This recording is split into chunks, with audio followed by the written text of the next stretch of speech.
what would you say to people that may be struggling with like this persona of like, this is just who I am. I'm a rebel. Like I'm evil. This is just how I am. What would you say to those people? Dude.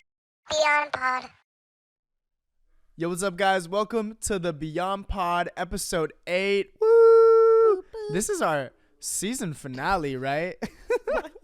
This is season finale of our season 1 of this season. So thank you all for tuning in to our season and our episodes for so long. And we have an incredible guest today. Y'all know Lauren. Shout out, Lo. What's up, guys? And we have one of my good friends. I was a groomsman at the dude's wedding. We've been walking with the Lord for the past, 4 years together. And it just feels crazy, dude. Time flies. And it's been incredible, man, just to see how God has completely changed your life and to where you're a pastor now, bro. You're a junior high pastor and you're leading youth to Jesus. I do want to jump right in, bro. I want to hear your story. I have the privilege of already knowing your story and already walking through and just seeing how God has been able to change you and bless you, bro, and provide for you.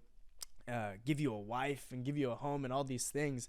But just begin to share your story on how God has changed your life. How were you before? Who was Alex Sierra before, and how is he now?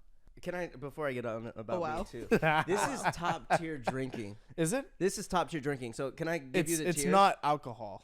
No, of course not. Yeah, it's just top tier. So you got your liquids. soda drinkers at the bottom tier. wow. Right? Bottom tier. Then you have your water bottle drinkers, right? Like, okay, you're good. You're doing water, but you're doing plastic. You're messing up the world still. That's me. Yeah. Then you have your hydro flaskers. Okay. You're there. Wait, And you've invested or in the your water Stanley, drinking. like the Stanley people. You know what I mean? No, Hydro's Stanley a people little are bit under above the soda that people. because that's like the brand. But Okay. anyways, you're investing in your hydration. You Okay. paid $40 and you drink your stinking water. That's awesome. Yeah. Right.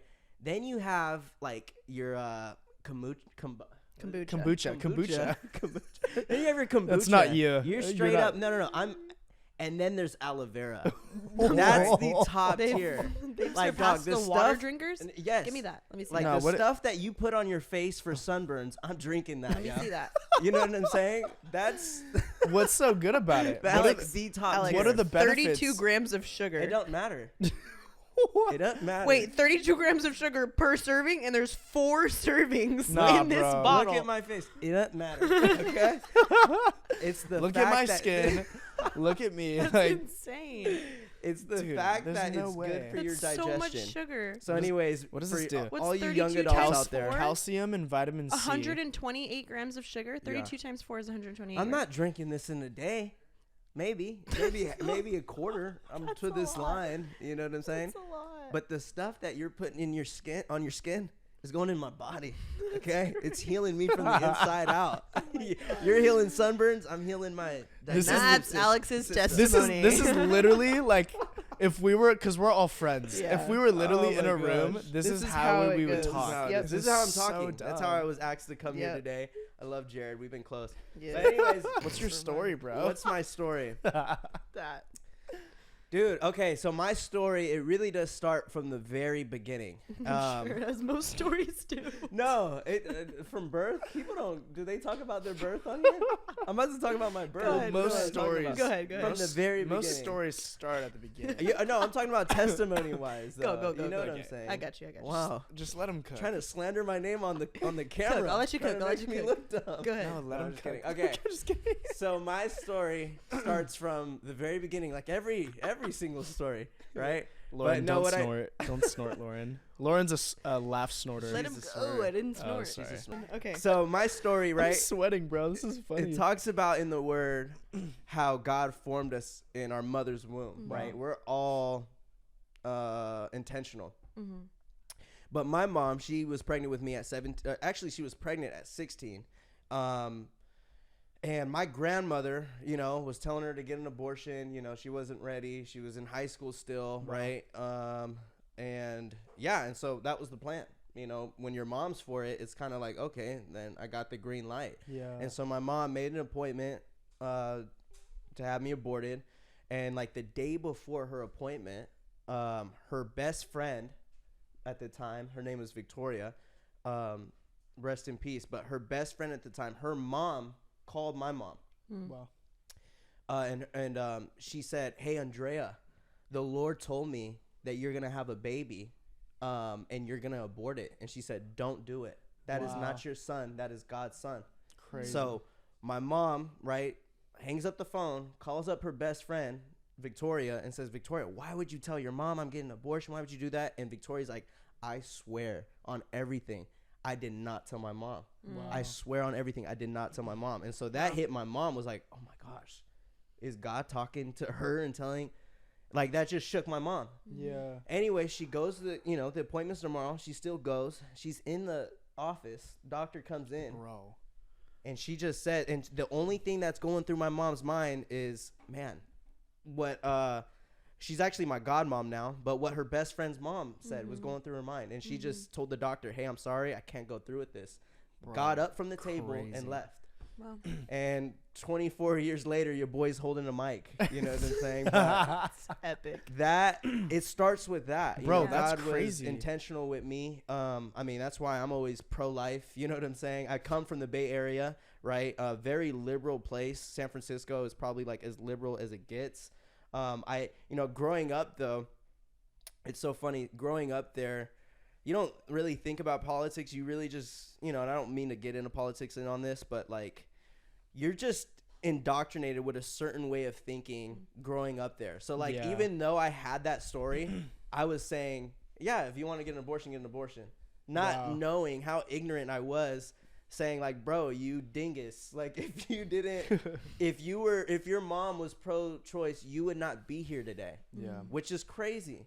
And I didn't know that story until I was 16 years old. My mom was like ashamed. She was like, just the thought of her aborting me That's broke her heart. crazy. Wow. And so she didn't even tell me till I was How'd older. you take that when she told you? I took it like, man, God, you're the reason I'm here. That's how I took it. Bro. I wasn't looking at my mom bad or nothing. I totally understood it. It kind of That's shocked me that crazy, my bro. grandma was the one that said that to her, because I love my grandma. Funny story. I call my grandma Mom. Mome. I grew up, because me and my mom, she was 17, we grew up with my grandma. And so my mom would go to work, go to high school, and my grandma would watch me. And I would call her mom, because that's, she was the one raising me. But she was like, "Don't call me mom. I'm not your mom." My mom was still in my life. And so I was like, okay. And so instead I called her Mom, which is so funny. And I don't even remember giving her that name. That's cute, bro. But to this day, she's called Mom. My siblings, everyone calls her Mom. And that's just the story. But she loves me to death. I know I'm her favorite grandson. My siblings would deny it, but I know it. I'm the favorite. I'm the Also favorite for the too. record. Yeah. But she was the one that was her idea. You know what I'm saying? And I know, Yeah. looking back, she was like, "Man, I would never have done that." Wow. So I don't know. Maybe the Lord is saying to someone who's watching this, if that's a thought in your mind, if that's a thing that you So go true, for. bro. I mean, man, I'm a living testimony of, man, let the baby live. Because we're intentional. God is intentional. And you see it, bro. You see it in your life. It says in Jeremiah 29:11, he says, "I know the thoughts that I think towards you, thoughts of peace and not of evil, to give you a future and a hope." That's right. God has a future and a hope for every single person That's right. on this earth. There's That's a right. plan for your life. And to think what could have not happened had you not been born. You know That's what I right. mean? And just to think the lives that you've been able to impact my life deeply. You've been able, you're a youth pastor now. Yeah. Bro, you're speaking into kids' lives, and we got to thank God for intervening Yeah. in moments like that. Yeah. And sometimes we call those things divine appointments, right? Where God just absolutely just makes himself known and is like, "No, you cannot abort this baby. That's right. I have a plan for this baby." And knowing that we need more of those divine appointments today. Yeah. Like, there are people that are going to go on an abortion table tomorrow and they're going to abort their baby, but we need to pray that God will intervene and move in their life, And because send people, because of people like you, bro. Yeah. Like, you're a godsend and you're a gift, bro. That's amazing. Wow, thank you. But yes, and let me move on from there. So that was the beginning. My mom's super young, so there's issues that come with that. She's a kid raising a kid, right? And she left my dad. They actually got married and then divorced when I was like 3 years old. I don't even remember them together. And then my stepdad came into the picture soon after. I think I was like 2004, so it was really soon after. And yeah, I mean, so he's who I remember as my dad. I mean, I always just had that split family. You know, I saw my dad probably like once a month. And just growing up, you know, my mom didn't know God like that. You know, we all, we believed because that's what our, my grandparents instilled in us. Wow. It was my grandpa Augie, right? I actually have his truck right now. He's the one that sold me my truck.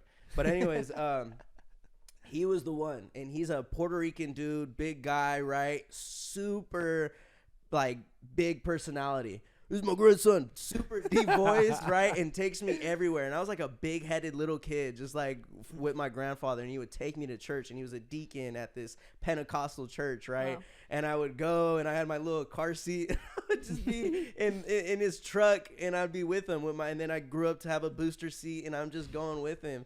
And that was like my taste of church.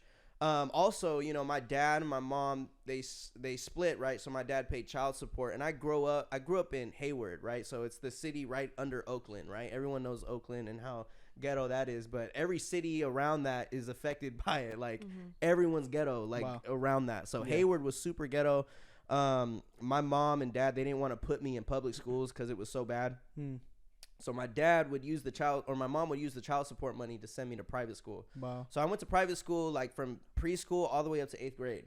So, I was surrounded by God. I knew a lot about God. I knew about the word and everything like that, but it was never real in my life. Like I just never seen it like that. Yeah. Like in terms of like, well, I'll get into it, but I knew about him. I knew how to pray. I used to pray to see an angel every night before I go to bed and all that. But I was like a knucklehead kid. In the midst of that, I had my dad, and my dad was the exact opposite, my biological father. And playboy, I remember I would go to his house, and I saw naked girls like running, because he lived with my uncle. And these are young guys, mind you. My dad had me at 18. So he's like 24, 25. Living with his brother in an apartment, and they're ladies' men. So they just had, and my cousin was there too, my uncle's daughter, and we were just there soaking it all up. Alcohol, weed, everything was around, you know what I'm saying? Wow. I saw the white stuff on the table. Like I saw everything, and I just soaked it up. And I didn't understand it all, you know what I'm saying? But that's just what it was. And so being a kid, you look up to your dad, and so that's just what I wanted, And then on the other side of the coin, even at my mom's house, not everything was nice. My stepdad had a alcohol problem, and he went to jail for 6 months. Yeah. And there was punched holes in the walls, and I remember all the time me and my mom leaving because she's mad at my stepdad, and he cheated and did something. You know what I'm saying? And so I grew up in a mess. And in the midst of that though, God was there, right? Like through the private school, but it just affected me. So like I always had like this thing about me. Like I was always rebellious. I was always getting in trouble. Like I was always like center of attention type of kid. And I went through something when I was really young, like as early as I could remember. It was sexual. I wasn't molested or anything like that, but I went through something where I experienced something really young with another girl as early as I can remember, and it was just kids experimenting. And I literally thought, like, I'm talking about like 6, I thought I was having sex, and I wasn't, I was just that young. I just didn't understand what's going on. Yeah. And so mind you, I have this thing, and it's dark, and it's a secret, and I don't tell anybody. And I look at myself and I think I'm evil. I'm a bad kid. I go to school and I have that thing about me.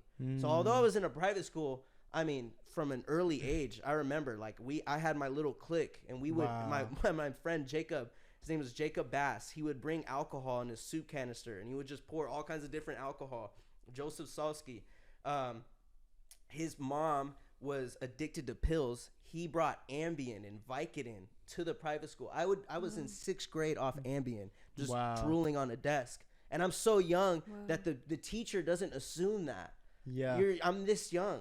Wow. So she's thinking, man, this kid's just not sleeping. And I'm woken up, and I kid you not, I'm seeing Abraham Lincoln like lifting the ceiling in my classroom. Like I was really on some stuff, Vicodin, stuff like that. Bro, do you think it's like rooted in that experience that you had as like a 6-year-old, that like you're you begin to identify yourself exactly- as like, I'm evil. Like, That's exactly I'm what rebellious I'm saying. and I'm going to stay like this. That's just who I am. think- And I you think- take on the persona. I think most people would say, no way am I going to do that. Like, what the heck?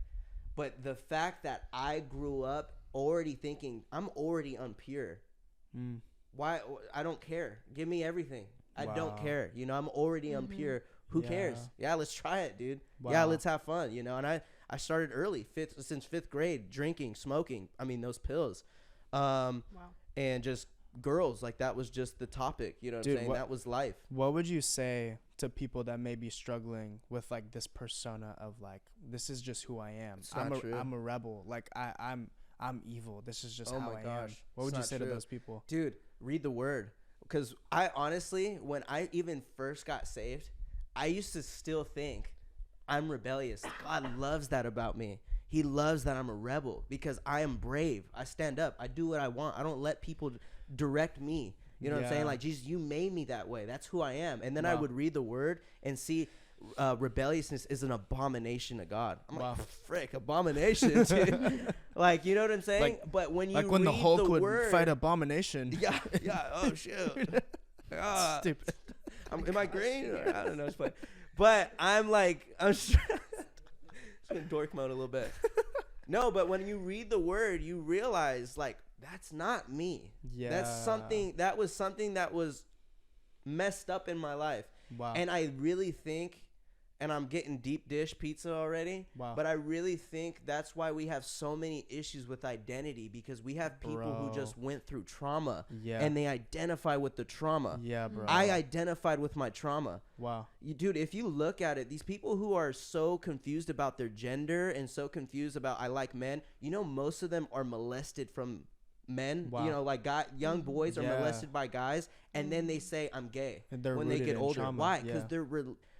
they are identifying with the trauma. They're identifying the Yeah. things that they've went through. And who blames them? You know, that's what humans do. You just identify with who, you know, what you think you It's are, true, bro. what you've done, right? Well, that's why the word is so key, because you find out who you really are. That's so good. Yeah. Let God tell you who you are. Don't let your traumas or let what you went through or let what some evil person did to you identify you. You see what I'm So saying? good, yeah. And so that's huge right there. But yeah, so that, you know, I went throughout all that. But I will say this though, although I was like kind of messed up, my mom was an amazing mom. My mom did her thing. My dad, Yeah. he loved me to death. My biological dad loved True. me to death. Yeah. True. Just caught up in the wrong things. Just caught and just Yeah, young. it's not You know, their my heart. stepdad loved me to death. My stepdad never laid a hand on my mom. My stepdad was a good dad to my siblings and all that. Did you ever And, have like resentment towards your biological father for just what you saw at such you a know what's young so age? funny? Never. It's almost like I tried to though. You know, because I'm like looking at my life Like and like thinking I victimized. went. Yeah, like Yeah. oh, you're right. I do have it bad, and I would try to. But in all honesty, never. I love my dad, man. I love my dad to this day. Like, I look up to that man. He's smart, dude. He's got so many things, and I pray for him. But no, I mean, I had a great life. I had a good childhood. My mom and my dad, they did their best. You know what I'm saying? And So in my good. eyes, like, it was good. I had my childhood still. So what was that like moment for you? You know, you're in high school, you're exposed to all of these different things. You're Yeah. walking in a rebellious lifestyle. What was it for you? When did you encounter Jesus? What was that moment like for you? Okay. So, 9th grade, I started going to a public school, right? And like, bro, just started getting into fights all the time. Cause like at this public school, I went to Castro Valley, which is like the nice neighborhood in the Bay Area, right? Yeah. Like the one nice one. So I went there, using like my auntie's address or someone's address. Yeah. And but when you go to that school, you either come from Creekside or Canyon. I didn't come from either, right? And I like was this big personality kid, so I just was getting in fights all the time, right? And they didn't know me, and it was just drama. It was a lot of drama, and I was like kind of culture shocked. Like I'm like, because I'm used to these private schools, these small classes, these small rooms, right? Being the Yeah. cool kid, it's easy because there's only like 10 other ones. You know what I'm saying? And I was like still, you know, doing my thing, but there were other cool kids now, and there were other kids that wanted to fight, and there were other kids that are talking about like, you want to go hit a lick, right? And I'm like, what the heck does that even mean, you know, at that time? But then I'm learning, you know, so I'm learning a ton. But I'm getting into fights and there's drama and my mom's sick of it. I'm sick of it. You know, I didn't want to get in fights all the time. So I'm like, let's do what I've done before. Let me go back to a private school, you know? And so my mom and my dad, they took me out of the public school because I was suspended for like a couple weeks during it. I got into like my third fight. Wow. And then went to this private school and I was there for like a year. Bro, like what were you fighting about? I don't even remember, dude. I literally don't even remember. Bro, you're like 14. No, you know why, dude? There was this one kid who was jealous because a girl that he liked me. And so he would go, but he never wanted to fight me one-on-one because he was like a skinny, scrawny kid.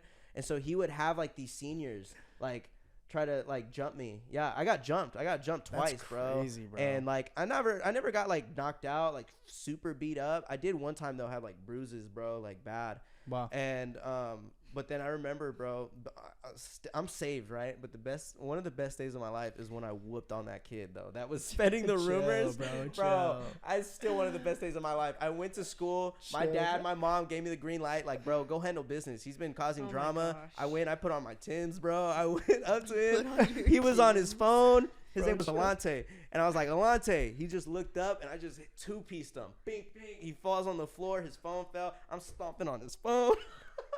And then his friend comes up, and he pushes me off. I like, got adrenaline. I punch his friend, knock him out. Anyways, Lauren's tripping, bro. Bro, so what are your thoughts? What are your thoughts? We opened up a can of worms. What are your thoughts on, like, okay, so you're a father now, and you have a kid, right? Oh, wait, I'm not. Oh, okay. Just say you are. Hypothetically, yes. say you are. Yes. And this, Lauren, shine some light on this too. You have a son or a daughter that's in middle school. Got you. And they're getting, there's this like person that's picking on them. Got you. Right.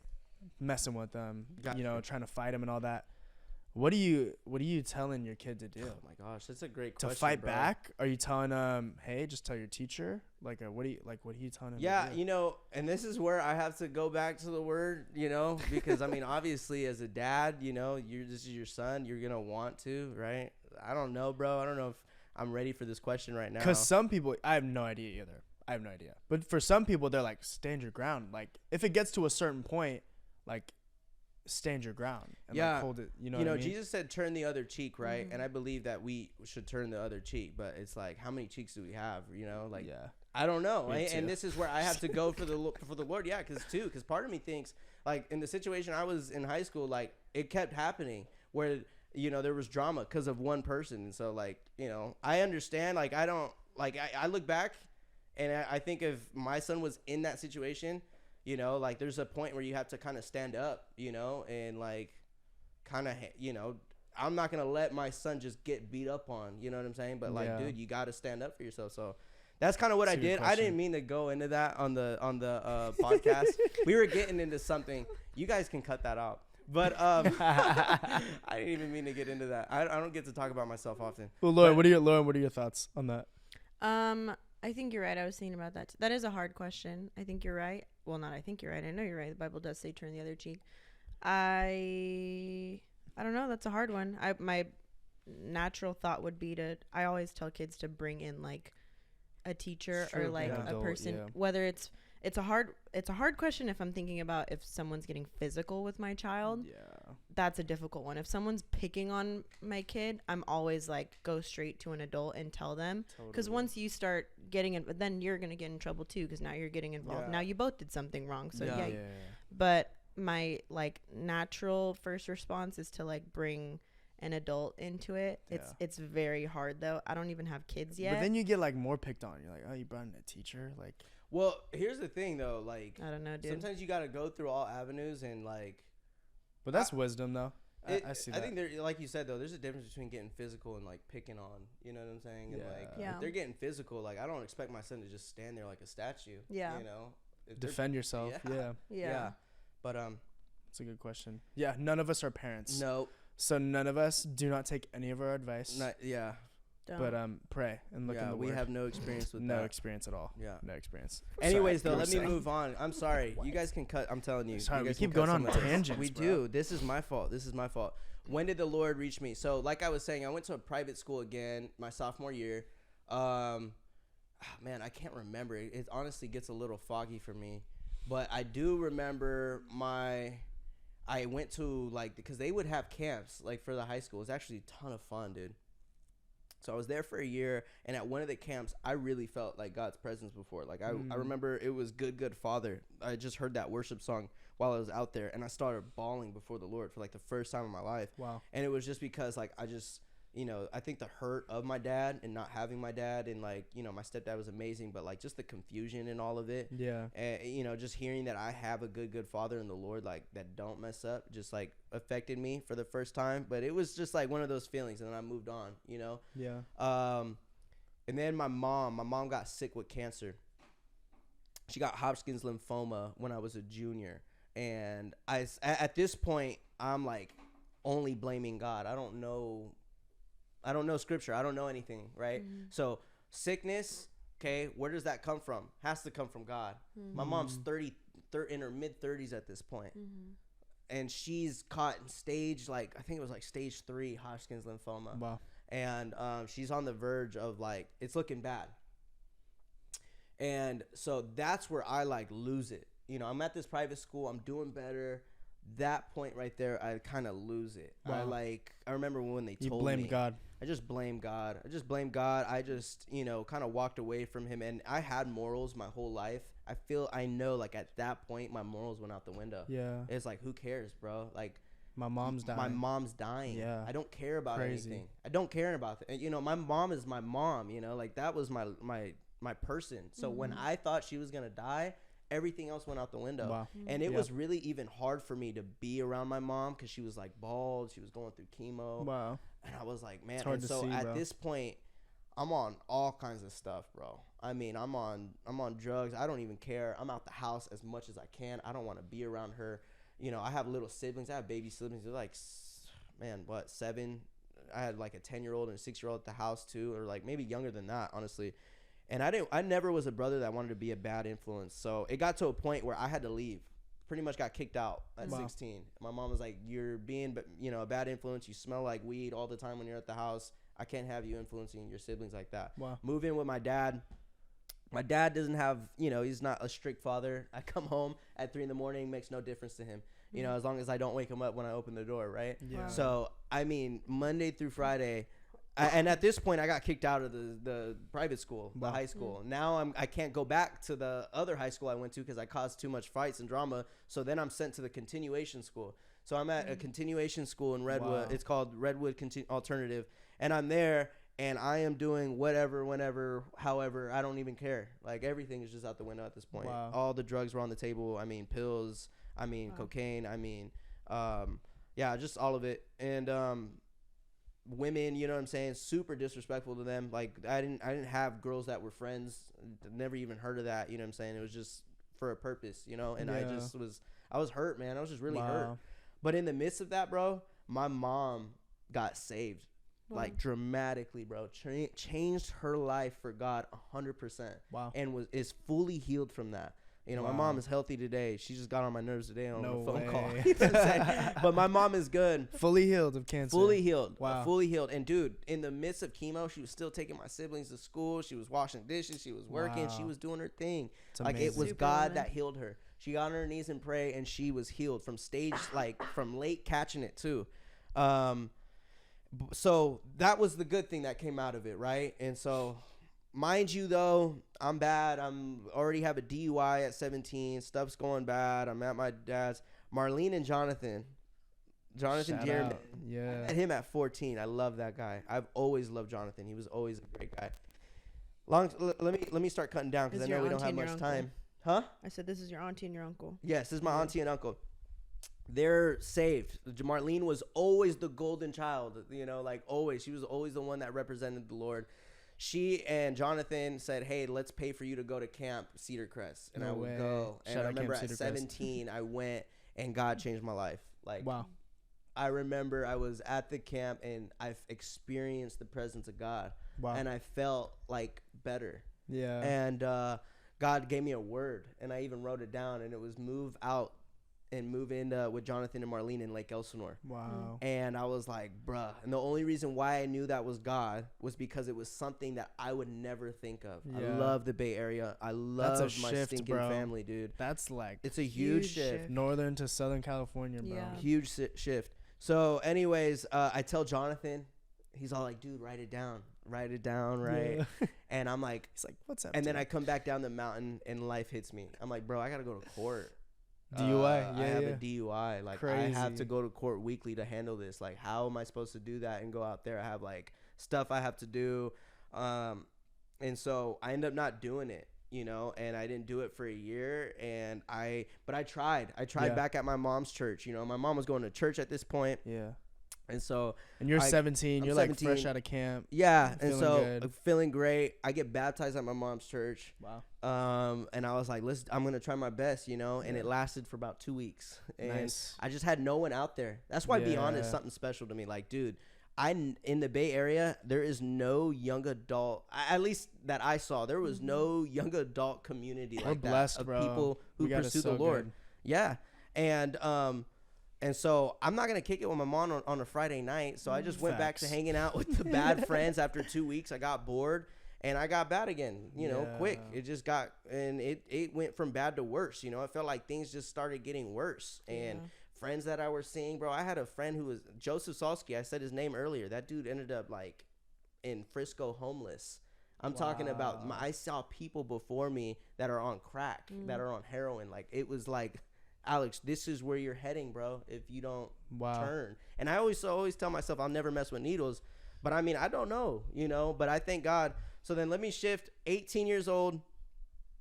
I'll give you guys. You're in Elsinore? At this point, I'm not in Elsinore yet. I go to my mom's house to go pick up my mail. My mom, filled with the Holy Spirit, says, hey, Alex, I get a weird feeling I have to pray over you, right? Ooh. She prays over me, grabs my whole family, and says, Lord, protect him with your angels wherever he goes. Or no, as he's driving. That's what she said. Super short prayer. And I even thought, like, dude, that was the shortest prayer ever. Okay, weird. Get in the car. I'm driving to the smoke shop, and I'm gassing it because they're about to close. And this is the only smoke shop that sells to minors, right? So, because at this point, you had to be 21, not 18. Yeah. So I'm going, and yellow light, right? Car ends up coming out. I'm like about to make it. It's one of those where the light will turn red when I'm in the middle of the intersection. So I'm gassing it. Car's already in the middle of the intersection. And so I have to like swerve, right? So I swerve out the way. I barely miss him, right? And then I end up hitting a pole and a median, lose control, smack into the wall on the right side. And my car's like crushed in. I can't even open my door. And I had no seatbelt on. This dude. And the only thing I thought about was like my mom's prayer 10 minutes before. Wow. Yep. And I was like, bro, that's not coincidence. That's the Lord, bro. I know that's God. Wow. I know that's God. And this is from I like I said, I knew God already. So I knew this is God. And you weren't hurt. I wasn't hurt And at all. everyone else- No, I was everyone so else- I was mad because I just crashed my car that I just bought. No Just got my seatbelt, license bro. back. And there were no other people in the seatbelt. car, right? There was 2 other people in the car, and they had burns on their chest from the seatbelt because they had their seatbelt. Thank God. And I remember I saw he showed me his chest like 2 days after the accident. He's like, bro, look, it burnt like a red mark all the way across because he got yanked. Wow. And I'm in the driver's seat, and I didn't get yanked. How does everyone else get yanked and I didn't get yanked? That's Wear your God, seatbelt, bro. right? That's God. Wear your seatbelt. But anyways, I call my mom at the car accident, at the car scene. I'm like, Mom, I'm done. Buy the tickets to Lake Elsinore. Because my mom was trying to buy the tickets at this point. She's like, whatever it takes, Alex, go out there. You're not good over here. Literally, like, it's late at night. Were you on your way to, like, a party No, or something? no. So smoke shop. it was like Just 6 the o'clock. It was like 6 o'clock. It was still, the sun was still up. But you're just in the street. And I was just in the middle of the street. Yeah, and I'm talking to my mom, and I said, you're Mom, I'm done. Wow. Buy the tickets to Lake Elsinore. I'm out of here. And pick me up. Quick- Because I just crashed my car. Quick interject for anyone needing to make a change in their life. Do it in that moment. Yeah, don't wait until the next day. Do it in the moment while the adrenaline's kicking. Whatever you need to do it in that moment. Sorry, Because you delayed it. Because you when you were in camp, you felt like God said, "And you need to go to Lake Elsinore." Yeah. And you delayed it. Yeah. You delayed it for a while. And I got in a whole bunch of mess during that. And you know what's so funny that you say that, because I remember that point I call, right? I'm so ashamed. I'm embarrassed. I just crashed my car. I called Jonathan. I'm like, hey, bro, I'm doing it. My mom just bought the tickets. Wow. They're from 2 weeks from now. You know, she booked the flight, though. Like, I'm coming. And John was like, bro, he's like, well, if you're going to move in with me, it's going to be totally different. You're not going to be doing drugs, you know, and he has babies, you know, it's going to be a totally different lifestyle when you come to my household. And I'm like, yeah, I get it. And he's like, so prep yourself. He's like, don't do anything these next 2 weeks. Stay home, start reading your word, because it's going to be a shift, bro. Yeah. And I did the exact opposite. Like, I got my last hoorah in. I was off, like, I mean, just to get explicit, I was off Molly for like a week and not sleeping for like days. Wow. Because I was like, this is my last hoorah. I was like, and this is who I was, though. This is crazy. How messed up I was. Yeah. And when it came to the point where it was time to go, I was crying. I was in tears in the airport. Wow. I was in tears in the airport, in the line, in the Oakland airport, saying, Mom, do not let me go. Which is crazy, because you would think, like, after, like, I almost just died in a car crash. You know, I had this experience with God at a camp, and I really felt like he told me that he's led me to this point. And yet we still, like, in our humanness, we doubt God. Isn't that crazy? Yeah. Like, even if God is so clear, he's like, flesh. I need you to go here. This is what I have for you. I'm going to save you from this. I'm going to save your life. And yet in our flesh, we're like crying. We're like, oh my goodness. Like, oh, I need to get this hoorah. I just think that's so Flesh, the enemy. flesh, it is bro. such the flesh. So that was the start, though. And then Yeah. I came out here, and the rest is history. Like, I mean, I came out here, and I didn't play games. Like, I was like, dude, if I'm gonna move out, I'm gonna go all in. So I started on I did a fast to like start it out.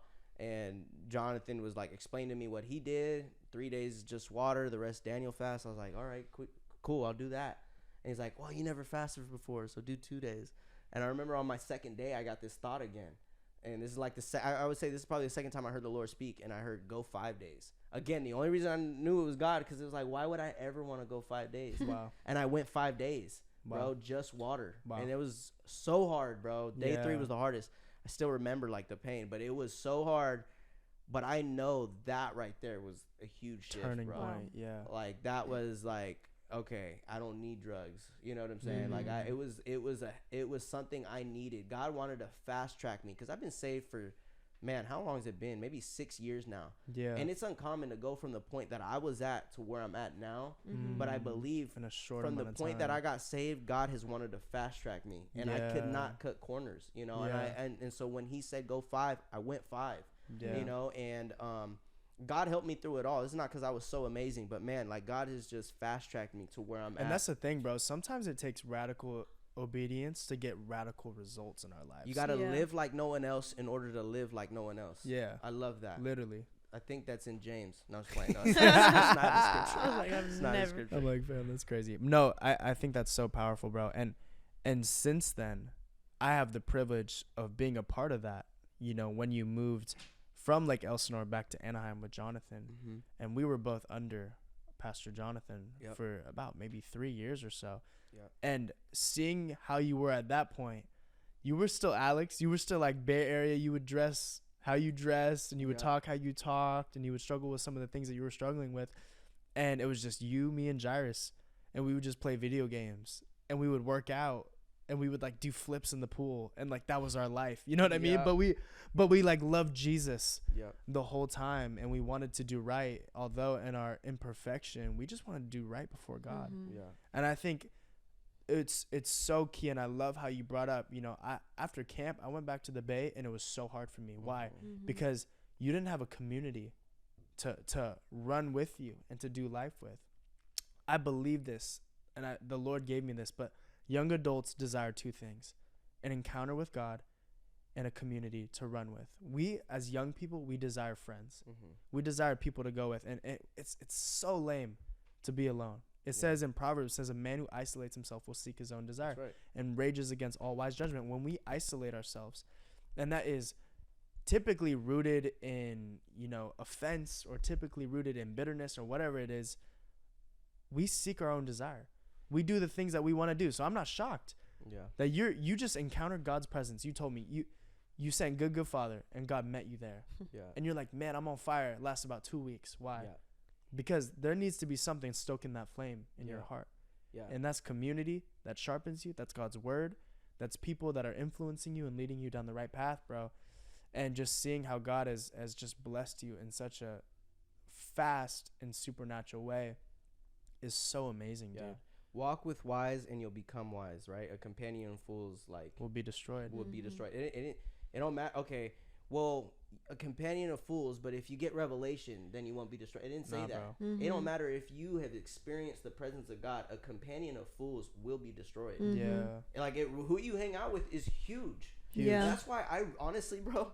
Can I be real on this podcast? I commend you, bro. Like, I commend you and Jairus. Like, I remember when you were telling me, like, bro, it's, when you go to the gym, you see people from high school. Like, I'm like, bro, that's crazy. Because it's the worst. I don't deal with that. Like, I literally cut everything off, bro. Wow. Like, and that was a struggle when I first got saved. Jonathan would know this. I used to, every time I would go back home from the Bay Area, because I would visit for Christmas and Thanksgiving. Yeah. And like in the first couple of years, every time I would visit, I would mess up every single time. Because when I was in the Bay Area, I knew Bay Area Alex. Yeah. When I was here, I knew this Alex, right? And it's a double life, bro. Yeah. And it was just hard for me, man, because I've always wanted to stay, God, like you brought up the topic of being cool, right? I've always wanted to be down to earth, right? Not too high and mighty and like, no, I can't hang out with y'all and this and that and wanted to be cool and wanted to look a certain way, right? And look like the world a little bit, right? But then also be a man of God. Like I was trying to find this balance and it was so hard for me. It was hard because I didn't want to, even when I got saved, I was crying because I was like, I remember Jonathan tells this story. I tell Jonathan Anthony, they were like saved listening to Disney. And I'm in the back seat, and I'm like, bro, I just don't want to be like you guys. Like, I'm talking about, like, I had this good thing about me that I liked about me. And I was like, I want to keep on to that, right? And I had to let a lot of that go. I had to die to myself. He said, I don't want to be corny. I don't want to be corny. Yes, bro. That was like a it's true. No, dude, you bring up a very, like, hot topic. And I think it's such a stigma amongst Christians. But it's like, Christians can be cool. Like, you ain't got to be weird. Like, don't be a weirdo. Like, don't be corny. Like, you don't got to talk in Christianese and everything that you say. Yeah. Be you. Like, just because you accept Jesus doesn't mean you need to be like a Pharisee and just talk all high and mighty and have this pride about yourself. But you could be cool. And you can have fun. This is biblical. This is what, like, eased me because this is not Alex or Jared's wisdom, right? This is biblical. Paul says, when you're walking, to the... What does he say exactly? To the Jew, I become a Jew. To the Jew, I become a Jew. To the Greek, like he sees who he's around, and he kind of emulates them. Yes, yeah. You know what I'm saying. And so, if I'm around my brother who knows about the Holy Spirit, and we're talking about praying in tongues, yes, I'm in a space where I can do that. Yeah. But if I'm with my little brother who's in the street still and who's doing his thing, if I bring up tongues and bring up the Holy Spirit, he'll be like, "Bro, what are you talking about?" He's like, bro, you're weird, bro. And so there's, and that's what Paul is saying. You know what I'm saying? And Jesus wasn't so high and mighty. You know what I'm saying? Bro, I was thinking about this when I was showering, funny enough, today. But like Jesus hung out with prostitutes. Yeah. That's pretty crazy. Crazy. He wasn't doing his thing, right, with them or something.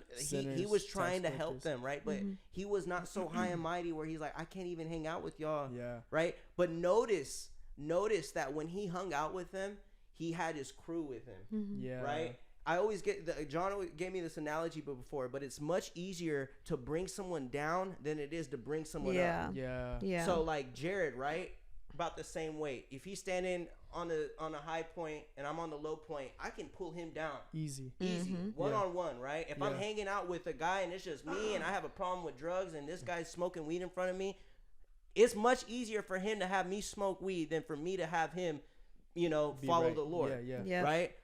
But notice Jesus, he had his 12 disciples. Yeah, influence. So imagine if Jared had all you guys in this room, who's going to bring, you guys will start bringing me up, right? Yeah. And so just remembering that. And that's the thing, and a good clarification on that.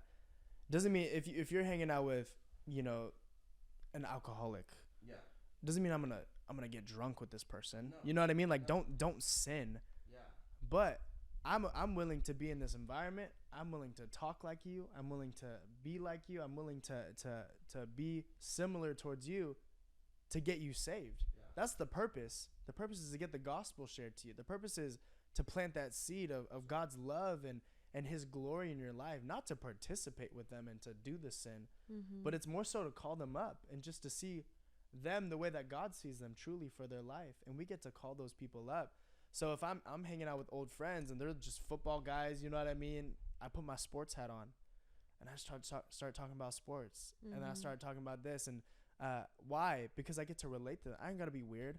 Yeah. Every word out of my mouth doesn't have to be Jesus this and Jesus that, because that you're not going to get people saved by that. Yeah. It's weird. It's corny. Yeah. But man, if I get to build a relationship with this person first, and then they begin to see my life and they see, man, Jared, I love how joyful you are. I love how at peace you are. I love the way that you have your friends, and I love how you're stable with your job, and you have a wife. Like, you have all these things. How do you have that? Well, bro, let me tell you. Yeah. It's because of Jesus. Yeah. I decided to follow Jesus at 17. God completely changed my life. And look what he's done in my life. That's how you get him. That's right. I think there's so much wisdom, though, and kind of as you were sharing, Alex, in knowing, like, where, one, having community, but in knowing where you're at in your walk. Because similar to you, when I had first flipped my life around and really said yes to Jesus, I tried going back to my friends, and then immediately I noticed my vocabulary shifted. Yep. I didn't go back to when I stopped smoking weed and all that stuff. I quit it cold turkey, so I didn't go back to those things. But the one thing that I did notice was my vocabulary. I started cussing again, stuff like that. I was like, what is going on? So things like that, yes, I think for a lot of us, we have a desire to minister to our unsaved friends, but knowing where you're at in your walk, so true, and not doing that immediately. I think for a lot of us, we need to cut those friendships or cut those relationships. Because I think it takes a spiritual maturity to get to that place. The analogy, right? A seed was sown, right? A seed was sown. Like when you first got saved, a seed was sown, right? And then it was watered and it was growing, right? But you're that baby plant. Yeah. You're not sturdy yet. Yeah. You need to take your time. So like I said, every time I went back to the Bay Area for 2 to 3 years, I kept falling. I kept messing up because I was still that baby tree. I had Jonathan and you guys holding me up still, right? Wow. But if I leave that and I go, I'm going to fall. Absolutely. And that's why we have to take, can I be real with you guys? I feel called to go back to the Bay Area. Wow. I feel like God is growing me out here, prepping me to go back. And I remember I got a vision a while ago. It was when we used to do our the worship in Yorba Linda Hills. I don't know if it was with you, but remember with Jairus? You had anyways, I was up there and I was looking at the hills and there was all dead grass. But in the middle, on the bottom of the hills, there was a tree and there was a group of trees there and it was green. And I felt like God said, you're going to go back to the Bay Area and you're going to have a group of trees. It's going to be your family type of thing. And it's going to be your mom and all them. And the green is going to grow. But you need that. You're a tree, though, first. So what I'm trying to say is, for some of us, we try to get right into it. Because you know why? You have that fire of God. Let me go tell everyone. Let me tell my friends. And that's good. That's amazing, right? But understand that you need to grow. Yeah. You need to grow. So true. And Pastor Tristan said this to me. I'm in a season right now. I'm so blessed. We're so blessed. We have Jonathan. We have accountability, right? Those of you guys watching, trust me, if you come to The Rock, you can find people that will help you in this and help you in this walk. But there's a scripture, I think it's in Psalm, where it talks about a tree that was near the waters, near the brook. And the tree is just soaking up that river. Yeah. Oh, man, rich, and it's rich, man. That's where I'm at right now, where I'm soaking it up as a tree. I'm still learning. I'm 24 years old. You know what I'm saying? I'm learning, and God is making me sturdy and sturdier and sturdier. Can I tell you, I'm at a point now where I'm a tree. I've been back to the Bay plenty of times within the last 3 years, and I have not fallen. Amen. You know what I'm saying? Let me tell you. Yes. It's because you're planted, bro. You're planted. Blessed is the that's man so good. who's planted that's so good. by rivers of living water. We see people that are on fire for Jesus and that are church hopping. They're uprooting themselves and going to different places. If I see a plant on the ground, I could easily pull that out. If I see a tree in the ground, I am not pulling that thing out of the ground. Why? Because its roots are dug deep. It is spread out wide. Why? When I try to pull that thing up, it is not going anywhere. When we are planted by a source that waters us, that refreshes us, that gives us sunlight, that gives us the means to grow, we are going to be fruitful in our life. What is this? How do we compare this to our actual life? When we are believers that are planted at a home church that loves the Lord, that values his presence, that is firm on God's word. And we're surrounded by a community of believers that are going to sharpen us, that are going to hold us accountable, that are going to build us up, that are going to tell us things that we need to hear, not things that we want to hear, things that we need to hear. And then on top of that, we have mentors, we have leaders, we have pastors, we have people speaking into our lives. There's wise counsel in our lives. That is us as believers being planted by rivers of water. God's word is our source. Accountability is our source, right? Our mentors and things like that are all just ingredients that are adding to us growing and becoming the person that we're called to be. That's exactly it. And that's where even serving is amazing, because when you hop into serving, you automatically get that. Yeah. Here's your leader. Here's your leader's leader. You know what I'm saying? And you can go and you have your peers, those who are walking with you. And here's the thing too that I'm learning. I'm a young guy, ambitious. We always want to go to the next thing. I want to be in my calling. I want to be in the next thing, the next thing, the next thing. But what you just said, be planted, be still, be patient. You need to grow. I'm reminded of the scripture that says, if you're willing and obedient, you will eat the good of the land. You have been willing in your attitude. It is a joy. I know for a fact in your heart, it is a joy for you to serve God and to love him with all your heart, but also you're obedient. And I know for a fact your obedience is the reason why you are so blessed in your life right now. You're full of joy. You're fun. You're cool, bro. The way you dress, you just give me Tony Stark vibes right now, bro. But you're unapologetically you, but you love Jesus. Yeah. And I think that's a message for people today. You could be you. You could be cool. Yes. You could have fun, and you could love Jesus, and it's worth it, bro. Yeah. So thank you so much for joining us on the pod, sharing your story, and then just giving so much wisdom that you've been giving. Lauren, thank you as always for being a huge part of this. Yeah. Thank you, Beyond Pod. That is season 1, episode 8. Yeah. And thanks again, Alex. We love you guys, and we'll see you in our next season. Peace.